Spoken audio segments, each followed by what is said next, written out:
Tara, binagoongang baboy naman tayo na meron talong. Namimiss ko na kasi to eh. Bali, prepare ko na pala yung bawang, sibuyas, kamatis, tsaka sili dyan. Tapos, yung talong nga pala. Gumamit lang ako ng dalawa since konti lang naman yung baboy natin. Then, hiniwa ko lang ng medyo maliliit. Tamang prito lang hanggang sa magkaroon ng kulay na ganito. Then, set aside lang natin. Next lang natin yung baboy. Bali, 150 grams lang yan, o, diba? Sakto lang talaga sa akin. Tapos, pag brown na, add natin dito yung bawang tsaka sibuyas. Add naman natin yung kamatis kapag bumango na. Sasangkot siya lang natin to hanggang sa matunaw yung kamatis natin. Iba din kasi talaga yung sarap kapag yung kamatis natin is natunaw ng ganyan. Buti na lang talaga meron na bibiling nasa sachet na Barrio Fiesta. Goods na goods talaga to kasi wala naman akong ref para bumili ng mga nasa jar. Kahit anong klase naman ng bagoong pwede nyo gamitin eh. Pero yung lasa kasi ng binagoongan nakadepende talaga sa lasa ng bagoong na gagamitin nyo. Nilagyan ko nga lang ng tubig tong pampakulo at pampalambot. And then kapag malambot na yan mga pre, titimplahan na natin yan ng brown sugar. Hanggat meron pa siyang sabaw na natitira dyan, timplahan na natin. Then mekos-mekos natin. Tsaka natin ilalagay yung mga pinrito natin talong kanina. Then mekos-mekos lang uli para naman malagyan ng lasa yung mga talong. Add na rin tayo ng sili para pampabango at dagdag anghang na din yan. Tapos after 1 minute, ayan na. Ito na yung ating binagoongang baboy na may talong. Goods na talaga to sa pandalawahang ulam. Pero kung kagaya kitang matakaw, tara, kananan tayo. Ito niluluto nating pork binagoongan with talong. Tara, kain tayo. Gutom na ako eh. Talong oh.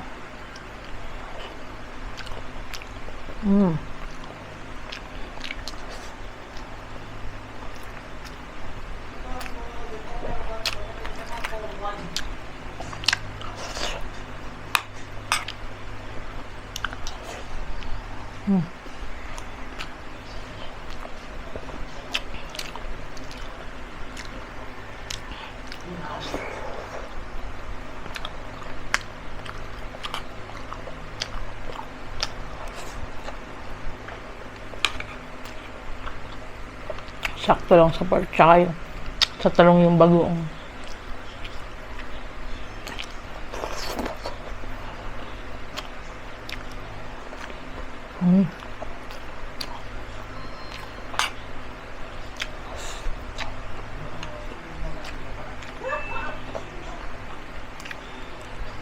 Sarap.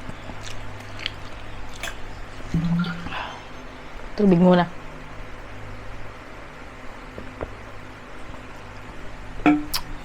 Sobrang tipid lang ng ulam na to pero matakaw ako eh.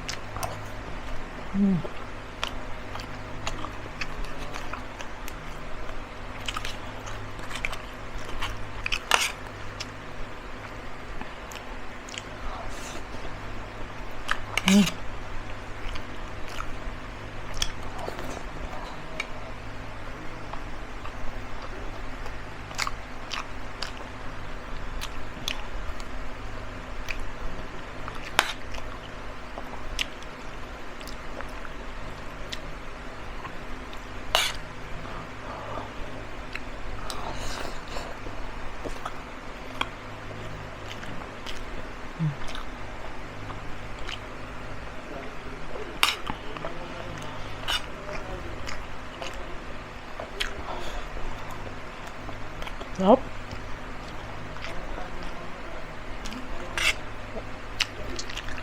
Ang taba ko.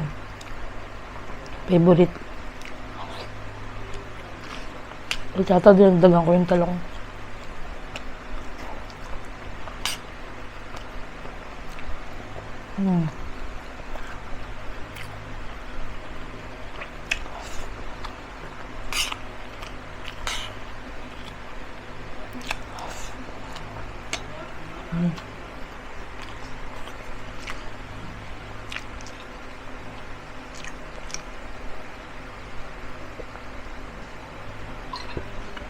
Mabilis lang sa naluto kasi yung hiwa ng baboy is maliliit.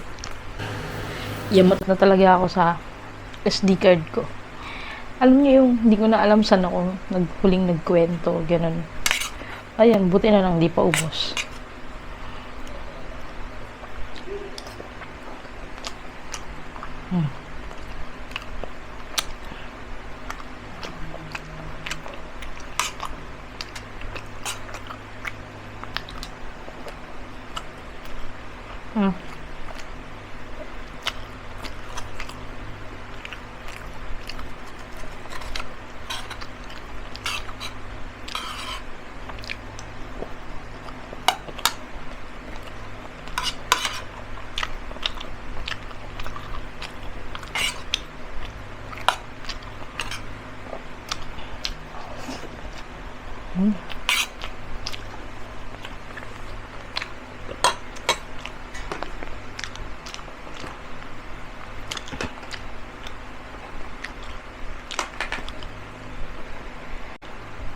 Sinanay ko na dito yung tira pa. Yun o. Tapos cook pa tayong rice. Excuse. Ako. Sira ang diet. Itong mga susunod na araw, hindi ko lang kung makakapagluto pa kasi ako. Busy na sa trabaho, puro OT na. Overtime. Babawi na lang ako pag may time.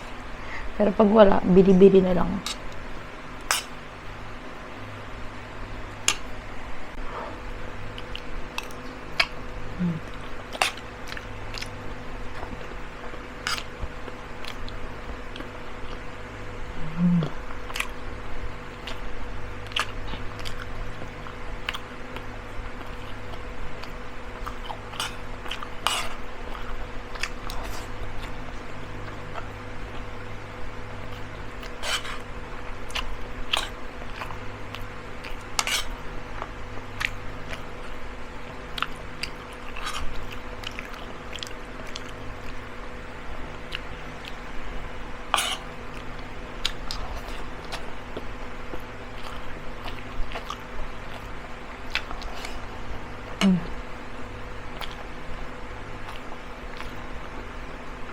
Sarap.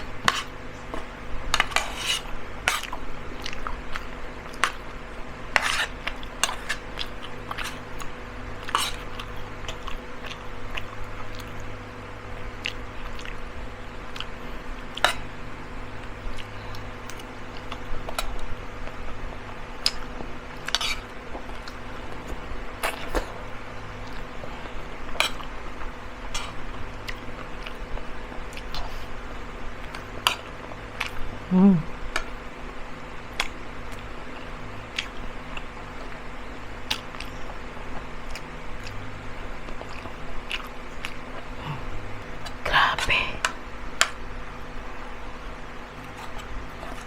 Alam niyo, yung dami ng bagoong, depende yan sa lasa ng bagoong. Kasi mamaya, ano sa akin, tapos yung bagoong niyo pala matabang.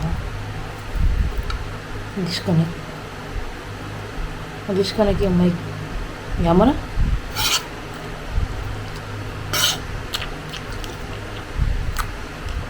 Bakit? Lobat. Lobat talaga guys.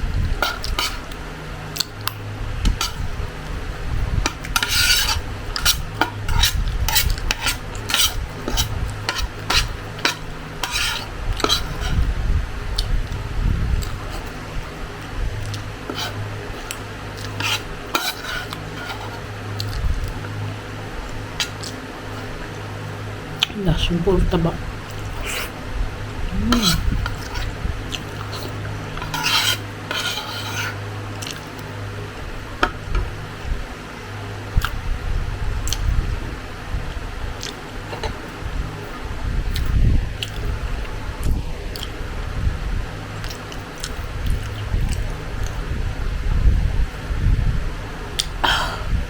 So, another cravings na naman ako. Nagpapad. Sarap. Parang sarap ng soft drinks, no? Coco kaya, no? Mountain Dew.